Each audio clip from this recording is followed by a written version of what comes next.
जहां पर आपको बता दें एनडीए की तरफ से अमित शाह, रक्षा मंत्री राजनाथ सिंह, तो वहीं महागठबंधन की तरफ से राहुल गांधी आज बिहार के चुनावी रण में पहली बार हुंकार भरने जा रहे हैं। मैदान में आज होंगे राहुल गांधी, तेजस्वी यादव एक साथ मंच साझा करते हुए नजर आएंगे। मुजफ्फरपुर और दरभंगा में महागठबंधन उम्मीदवारों के समर्थन में चुनावी रैली करेंगे। तेजस्वी यादव आज छपरा की 6 विधानसभा सीटों पर एक के बाद एक चुनावी रैलियां करने वाले। हालांकि प्रियंका गांधी आज से प्रचार शुरू नहीं करेंगी। अब वो अपने प्रचार की शुरुआत 1 नवंबर से करने वाली हैं। सीएम नीतीश कुमार आज नालंदा जिले की 4 विधानसभा सीटों में रोड शो करेंगे। इसके अलावा वो हरनौत में एक रैली भी करने वाले हैं। नालंदा सीएम नीतीश कुमार का चूंकि गृह जिला है और ऐसे में चुनाव के दौरान सीएम नीतीश इस बात का खास ख्याल रखते हैं। यही वजह है कि छठ के संपन्न होते ही नीतीश कुमार ने नालंदा में चुनावी रैलियों की तैयारी कर ली है। और देखिए, बिहार चुनाव का राजनीतिक पारा इस वक्त हाई है। देश के बड़े बड़े नेता चुनाव प्रचार को धार देते हुए नजर आने वाले हैं। अब चाहे आप अमित शाह की बात करें, जो मैथिली ठाकुर के लिए अलीनगर में लोगों से वोट मांगते नजर आएंगे। 12:15 का समय है जब अमित शाह दरभंगा के अलीनगर में रैली करेंगे। इसके बाद उनका जो दोपहर 1:30 बजे का कार्यक्रम है वो समस्तीपुर के रोसड़ा में रहेगा। फिर 3 बजे बेगूसराय में, भगवानपुर में चुनाव प्रचार वो करते हुए नजर आने वाले हैं। तो रक्षा मंत्री राजनाथ सिंह दरभंगा के हायाघाट में चुनावी जनसभा को संबोधित करने वाले हैं। बाढ़ और छपरा में भी रैली उनकी रहने वाली है। उत्तर प्रदेश के मुख्यमंत्री योगी आदित्यनाथ के टारगेट पर सिवान रहेगा और बक्सर रहेगा। वो दोनों जगहों पर सभाएं करेंगे। दिल्ली की मुख्यमंत्री रेखा गुप्ता भी मुजफ्फरपुर और पटना साहिब में चुनावी रैलियां करेंगी। एमपी के सीएम मोहन यादव को बांका, भागलपुर, मधेपुरा में आज की चुनावी रैली की जिम्मेदारी दी गई है। पीएम मोदी भी कल मुजफ्फरपुर में चुनावी रैली से हुंकार भरेंगे। 2 नवंबर को पीएम मोदी पटना में रोड शो करेंगे और ये मानकर चलिए कि आज की इन रैलियों में वादों और आरोपों की झड़ी लगने वाली है। इन तमाम रैलियों में जब तक मतदान नहीं हो जाता तब तक वादों का पिटारा हर दिन खुलता ही रहेगा। बिहार चुनाव की सियासी सरगर्मी इस वक्त लगातार चढ़ती जा रही है और जुबानी जंग भी तेज है। इसी क्रम में एआईएमआईएम चीफ अजीम ओवैसी ने गोपालगंज के छोटका साखे में महागठबंधन को निशाने पर लिया और सामाजिक न्याय की परिभाषा पर सवाल खड़े किए कि महागठबंधन की जो सामाजिक परिभाषा है वो है क्या। वो कहते हैं 14% आबादी वाले यादव समाज के नेता सीएम फेस बन रहे हैं। 3% आबादी वाले मल्ला समाज का बेटा डिप्टी सीएम को उम्मीदवार है। सीधे सीधे पूछा कि जब इन समुदायों को मौका मिल रहा है तो 17% की बड़ी आबादी वाले मुसलमानों को ना सीएम बनने दिया जाता है और ना डिप्टी सीएम। ओवैसी के मुताबिक महागठबंधन की रणनीति में एक बड़ा विरोधाभास और राजनीतिक पाखंड है। भाई फैसला आपको करना है। 17% है, 3% है और 14% है। 14% है तेजस्वी और आप देते हैं टिकट उनको कितना? 14 है तो 36% टिकट दिया। जो 17% है उनको क्या दिया? उनको लॉलीपॉप दिया और बोला कि बेटा चूसते रहना। तुम 14% और 36% तुम, और हमको बोल रहे दरी बिछाओ, दरी बिछाओ, दरी बिछाओ। हमारी बात क्या है कि हम हिस्सा चाहते हैं, बराबरी चाहते हैं। हम किसी के जर खरीद गुलाम नहीं हैं। बिहार चुनाव में तेजस्वी यादव के मुस्लिम वोट बैंक को ओवैसी और प्रशांत किशोर चुनौती दे रहे हैं। कटिहार और सीतामढ़ी में महागठबंधन उम्मीदवारों को मुस्लिम मतदाताओं के भारी विरोध का सामना करना पड़ा। तो वहीं एनडीए की तरफ से चिराग पासवान ने यह जिम्मेदारी संभाल रखी है। चिराग पासवान ने कहा कि महागठबंधन के नेताओं ने हमेशा मुसलमानों को ठगा।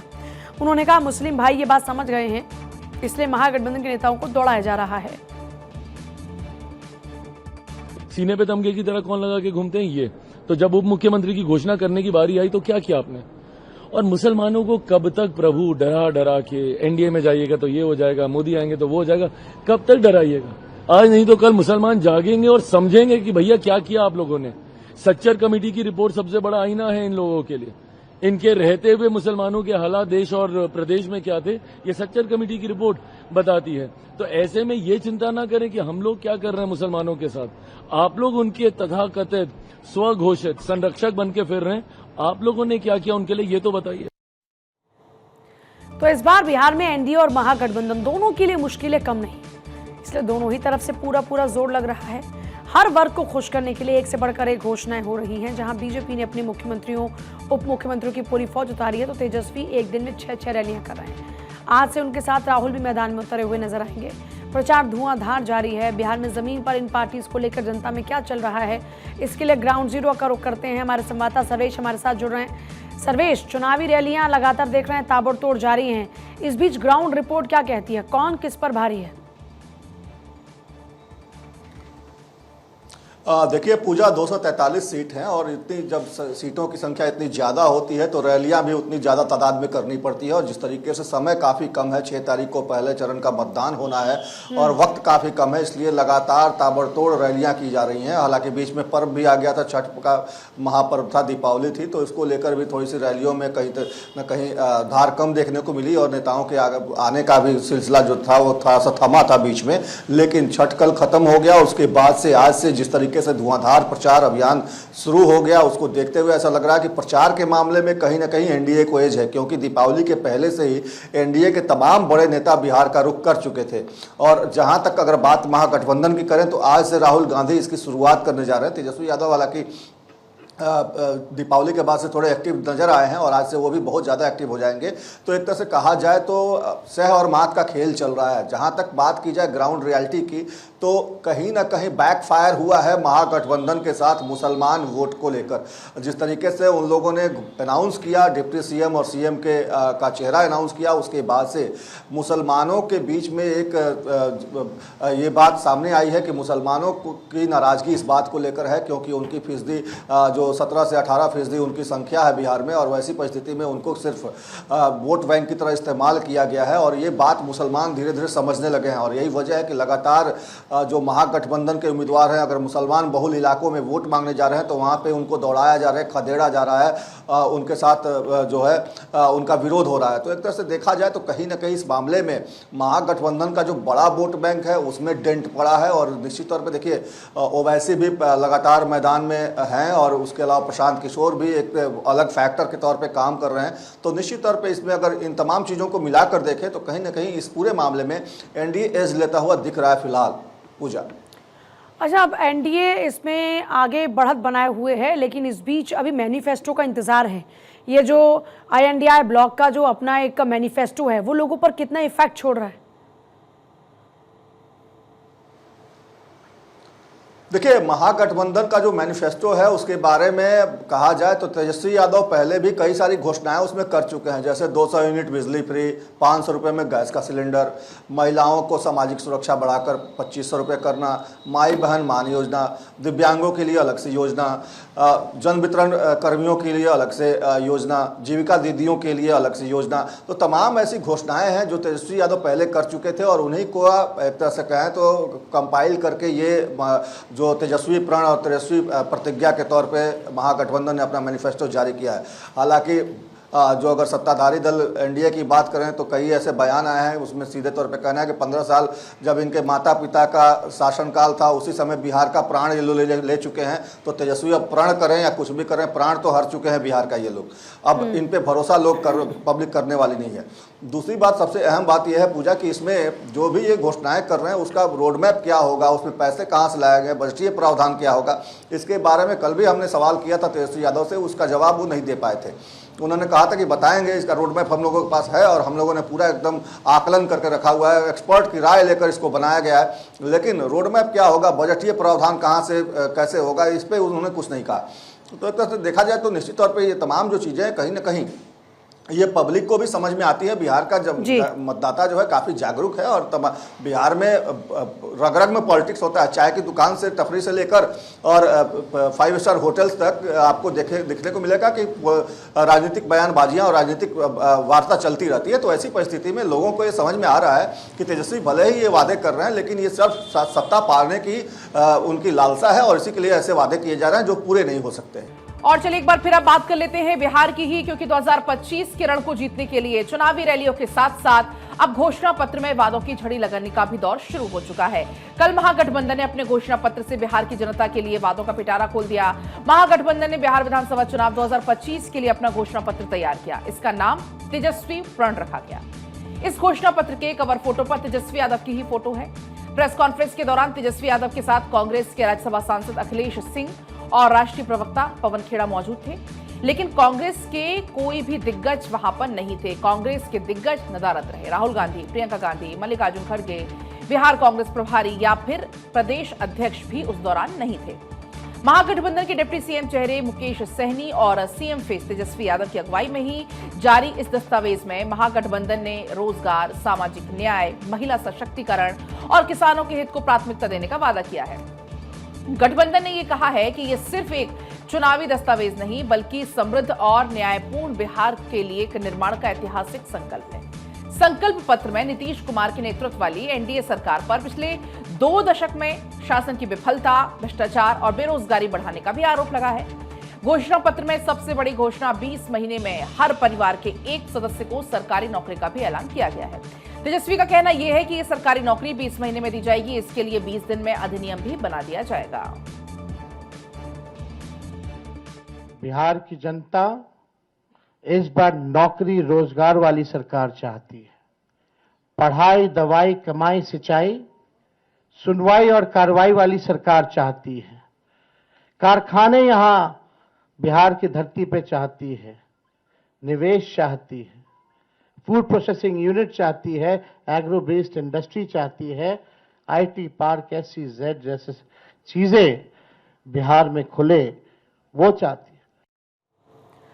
देखिए 32 पन्नों का चुनावी घोषणा पत्र, 35 लाख बटाईदारों को जमीन का पहचान पत्र देने का जिसमें वादा है, हर घर नौकरी देने का वादा है, महिलाओं को 2500 रुपए महीना देने का वादा है, जो संविदा कर्मी है स्थायीकरण और आरक्षण को 9वीं अनुसूची में शामिल करने जैसे कई वादे हैं।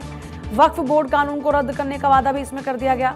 5 एक्सप्रेसवे बनाने और 200 यूनिट बिजली फ्री करने की घोषणा भी की गई है। इसके साथ ही हर व्यक्ति को 25 लाख तक रुपए का जो स्वास्थ्य बीमा है वो भी दिया जाएगा। देखना यह है कि जनता उनके इस प्रण को कितना स्वीकार करती है, लेकिन एनडीए ने तो उनके इस प्रण को लेकर सवाल खड़े करने शुरू कर दिए। हर परिवार के एक सदस्य को सरकारी नौकरी के वादे पर एनडीए तेजस्वी यादव पर सवाल उठा रहा है। एनडीए का कहना है कि आखिर तेजस्वी यादव कहां से इतना पैसा लेकर आएंगे। आपको बताते हैं कि क्या ये वाकई संभव है, क्या बिहार में हर परिवार को सरकारी नौकरी दी जा सकती है। तेजस्वी का वादा है उस पर एनडीए ने सवाल उठाए हैं। अब आप समझिए जरा, हर परिवार के एक सदस्य को सरकारी नौकरी देंगे, ये वादा किया गया। बिहार में कितनी फैमिलीज हैं? बिहार में फैमिलीज हैं करीब 3 करोड़। 12 लाख करोड़ रुपए आखिर आएंगे कहां से? बिहार का कुल बजट अगर देखें तो यहाँ 2.78 लाख करोड़ है। पूरे देश में सरकारी नौकरियां सिर्फ और सिर्फ 2.65 करोड़ हैं। बिहार में मौजूदा सरकारी कर्मचारियों की संख्या 20 लाख से भी कम है। 3 करोड़ नई नौकरियां देने की जरूरत पड़ेगी, जिसके लिए हालांकि 3 करोड़ नौकरी देने को लेकर तेजस्वी यादव का कहना है कि इसका ब्लूप्रिंट हम जनता के सामने जल्दी रखेंगे। देखिए, महागठबंधन का जो घोषणा पत्र है वो महाझूठ का पुलिंदा है। अभी हिंदुस्तान के अंदर बिहार तो छोड़िए, कोई भी राज्य चाहे जितने बड़े आकार का बजट हो, वह 2.5 करोड़ से अधिक लोगों को सरकारी नौकरी दे नहीं सकता। अगर दे तो उनका वेतन नहीं दे सकता। अगर नौकरी दे तो उनके लिए काम उपलब्ध नहीं करा सकता।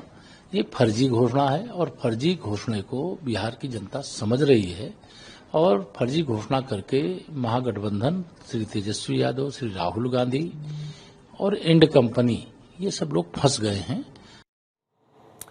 ये लोग बुरी तरीके से फंस चुके हैं। एनडीए के नेता लगातार इसी बयान के साथ घेराबंदी कर रहे हैं। तेजस्वी यादव ने पंचायत प्रतिनिधियों को पेंशन देने का ऐलान भी कर दिया। 50 लाख रुपए का बीमा, पीडीएस का कमीशन, मेहनतकश जातियों को 5 लाख तक का ब्याज मुक्त लोन और ऐसे कई वादे किए हैं। तेजस्वी के इस वादे पर बिहार के डिप्टी सीएम का कहना है कि तेजस्वी जिन विकास मित्रों की बात कर रहे हैं उनका बीमा हमारी सरकार पहले ही कर चुके हैं और तेजस्वी की बातें हवा हवाई हैं, जिनका जमीनी हकीकत से कोई वास्ता नहीं। ये सिर्फ जनता को गुमराह करने वाले हैं। खुदा पहाड़ निकली चुईया, इस तरह का कोई व्यवस्था तो लोगों के घोषणा पत्र में नहीं आया। उनको बताना चाहिए कि इसका पैसा कहां से आएगा, क्या बजट लगेगा, किन चीजों को कैसे करेंगे। 15 साल जो लालू जी ने राज किया उसका क्या बार माफी मांगा, ये सब जानकारी देना होगा ना। लालू जी के अराजकता को जनता को बताना पड़ेगा, माफी मांगना पड़ेगा और इसके एक्सपेंडिचर को बताना भी पड़ेगा कि आप कैसे इसको स्थापित कीजिएगा, किन चीजों को करिएगा और इस पर पूरा फोकस करना चाहिए। इसलिए ये सिर्फ घोषणा वाली मैनिफेस्टो है। ये खाली घोषणा वाला मैनिफेस्टो है। वहीं केंद्रीय मंत्री चिराग पासवान ने बिहार विधानसभा चुनाव 2025 के लिए महागठबंधन द्वारा जारी घोषणा पत्र पर प्रतिक्रिया दी है। उन्होंने कहा कि जब आप सत्ता में नहीं आने वाले, आपके पास अपने वादों को पूरा करने की कोई जिम्मेदारी नहीं, तो झूठ बोलने में हर्ज क्या है। चिराग पासवान ने कहा कि शुक्र कीजिए कि उन्होंने एक परिवार से एक व्यक्ति को सरकारी नौकरी बोली है। अगर लोग झूठ बोलने पर आ जाएं तो परिवार के सभी लोगों को सरकार नौकरी बोल दें। इस तरह से बिहार के सभी 14 करोड़ लोगों के लिए सरकार नौकरी की घोषणा कर दी जाएगी। दिक्कत तो यही है ना कि जब आपको सरकार में आना ही नहीं है, जब आपको अपने वादों को पूरा करने की जिम्मेदारी ही नहीं है, उस बात का एहसास ही नहीं है, तो झूठ बोलने में क्या जाता है। अभी तो इन्होंने शुक्र कीजिए कि परिवार में एक सरकारी नौकरी बोली है। झूठ बोलने पर अगर ये लोग आ जाएं तो हर एक व्यक्ति को सरकारी नौकरी बोल देंगे कि 14 करोड़ बिहारियों को हम लोग सरकारी नौकरी दे देंगे। झूठ बोलने में ये लोग इतने माहिर हैं। बहरहाल ये जितनी बातें हैं प्रैक्टिकल, अगर आप इसको दृष्टि से नहीं देखिएगा, और मैं मानता हूं कि बिहार की जनता, बिहारियों में इतना बुद्धि, इतना विवेक होता है कि उनको हर चीज के, हर पक्ष के, हर पहलू की जानकारी उनको होती है। आज की तारीख में हम लोग को जाके कहीं पे बताने की जरूरत नहीं पड़ रही है किसी भी बिहारी को कि भैया कहां से दीजिएगा, पैसा कहां से आएगा, आपके पास राजस्व कहां से अर्जित कीजिएगा, ये किसी को बताने की जरूरत नहीं है, सबको पता है। देखिए, हालांकि ये देखना बहुत दिलचस्प होगा कि तेजस्वी का ये चुनावी कार्ड जनता के बीच में कितना असर डालता है। ये कहना गलत नहीं होगा कि मौजूदा चुनाव में सबसे बड़ा जोखिम खुद तेजस्वी यादव ने उठाया। तेजस्वी सेम उम्मीदवार है, उनके चेहरे के साथ तेजस्वी प्रण का स्लोगन लिए साझा घोषणा पत्र जो है वो जनता के सामने है। तेजस्वी के संकल्प को अगर बिहार की जनता स्वीकार करती है तो बिहार के मुख्यमंत्री बनेंगे, लेकिन अगर जनता ने इसे खारिज किया तो ये उनकी पूरी सियासत को बदल कर रख सकता है, या यूं कहिए कि एक बहुत बड़ा झटका उनको लग सकता है। महागठबंधन में तेजस्वी प्रण को लेकर बिहार में जमीन पर क्या चर्चा है, इसके लिए चलते हमारे संवाददाता धनंजय के पास में। धनंजय, क्या चर्चा है इसे लेकर? सर्वेश भी हमारे साथ में बने हुए हैं। और देखिए, बिहार से ही राजनीति शुरुआत होती है। यहाँ पे तो गली मोहल्ले में चर्चा शुरू हो जाती है। जो मैनिफेस्टो जारी किया है महागठबंधन ने, तेजस्वी ने प्रण बताया कि बिहार को बदलाव कर देंगे, युवाओं को रोजगार दे देंगे, जो संविदा में नौकरी कॉन्ट्रेक्चुअल में है उनको नौकरी दे देंगे, 500 रुपये में सिलेंडर दे देंगे, तमाम जो घोषणा का झड़ी लगा दिया गया। हमारे साथ देखिए बिहार की जनता है, उन्हीं से पूछ लेंगे कल घोषणा पत्र जो जारी किया गया है वो बिहार के लिए कितना लाभकर हुआ या फिर वो सिर्फ चुनावी पुलिंदा है। क्या लगता है भैया? भैया, ये तो घोषणा तो करना तो आसान है, हम भी कर सकते हैं, लेकिन संभव है वो तो हर जनता को शिक्षित है, सब समझता है। जो इतना आप जो बोले हैं इतना आपसे संभव नहीं हो पाते। बोलने के लिए अब सत्ता में नहीं आएंगे, हम कुछ भी बोल सकते हैं, हम जनता को एक कार भी दे सकते हैं, देना तो है नहीं, जो देंगे वो तो बोल नहीं पाएंगे। इनको तो यही है जो खाली सत्ता किसी तरह हमारे हाथ में आवे। तो क्या लगता है भैया, जो घोषणा पत्र आरजेडी ने, महागठबंधन ने जारी किया है, नौकरी, संविदा में नौकरी, 500 में सिलेंडर, मैया लोगों को 2500 रुपया, इतने फुलझड़ी लगा दिया। देखिए, पहली बात तो मैं बता दूं कि महागठबंधन घोषणा कोई भी चीज़ नहीं करता है। जब से वो पार्टी बनी है सिर्फ और सिर्फ जुमलेबाजी किया है और हमारे बिहार को जंगल राज बना के रखा है। तो जंगल राज अब खत्म हो चुकी है। अब एनडीए की सरकार आई है और एनडीए की सरकार आने के बाद बदलाव ही बदलाव है। आज आप देख रहे हैं कि आज एनडीए की सरकार नहीं होती तो आप इस तरह से हमारा आज मीडिया नहीं होता। मैनिफेस्टो जारी किया गया, क्या है? बिल्कुल जुमलेबाजी है वो तो गोदी में देखते हैं, उसका परिवारवाद का खेल है वो। और हमारे यहाँ देखिए मोदी जी, एनडीए, नीतीश जी की सरकार है ना। ये क्या लगता है मैनिफेस्टो के लिए युवा है, युवाओं के लिए रोजगार का बाहर कर दिया मैनिफेस्टो? जब लालू जी शासन में थे तब 15 साल रहे, उन्होंने युवाओं के लिए क्या किया? कुछ तो नहीं किया। अब हमारी सरकार आई, 20 साल में काफ़ी युवाओं को रोजगार मिला, महिलाओं को रोजगार मिला। और मुझे लगता है कि अभी जो सर्वे चल रहा है, जब हम लोग क्षेत्र में जाते हैं तो महिलाएं नीतीश कुमार का ही नाम लेती है, मोदी जी का ही नाम। चलिए, आपको बताते सर्वेश का भी एक बार रोक लेते हैं। सर्वेश, मैनिफेस्टो को लेकर लोगों के क्या कुछ रिएक्शंस हैं? आपकी लोगों से बातचीत हुई, वो क्या कुछ कह रहे हैं? उनको ये वादे अच्छे लग रहे हैं? देखिए पूजा, दो तरीके से बातें आ रही है सामने। एक तो जो युवा हैं, जो छात्र हैं, उनको लग रहा है कि तेजस्वी ने जो वादा किया अगर वो सच में उसको पूरा कर दे तो बिहार क्या जीर्णोद्धार हो जाएगा, बिहार बेरोजगारी के दलदल से बाहर निकल जाएगा। हालांकि जब लगातार तेजस्वी से ये पूछा जाता है कि रोड मैप क्या है, बजटीय प्रावधान का क्या है, इसका कहाँ से पैसा लाएंगे, तो उसके बारे में वो कुछ नहीं बोल पाते, जिसको लेकर लोगों में संशय बरकरार हो जाता है। और निश्चित तौर पे देखिए यही बात है कि लोग जो है भरोसा नहीं कर पा रहे हैं, क्योंकि जो महागठबंधन का शासनकाल रहा है पिछले दौर में, चाहे वो लालू जी हों या राबड़ी देवी हों, उनका जो दौर रहा है उसको लोग अभी तक भूले नहीं हैं। और एनडीए बार बार उसकी याद भी लोगों को दिलाता रहता है। और जिस तरीके से लैंड फॉर जॉब मामले में पूरा परिवार फंसा हुआ है, उसको भी लोग भूले नहीं हैं। तो एक तरह से कहा जाए तो ये तमाम चीज़ें कहीं ना कहीं जो बैगेज है लालू प्रसाद यादव का और राबड़ी देवी का, वो तेजस्वी यादव के कंधे पर है, पीठ पर है, और उसको वो उतारने की लगातार लाख कोशिश कर रहे हैं, लेकिन वो हट नहीं रहा है। जाहिर तौर पर बहुत शुक्रिया आप दोनों का ही पूरी जानकारी के लिए। तो देखिए लगातार हम देख रहे हैं कि चुनावी प्रचार जोरों पर है। फिलहाल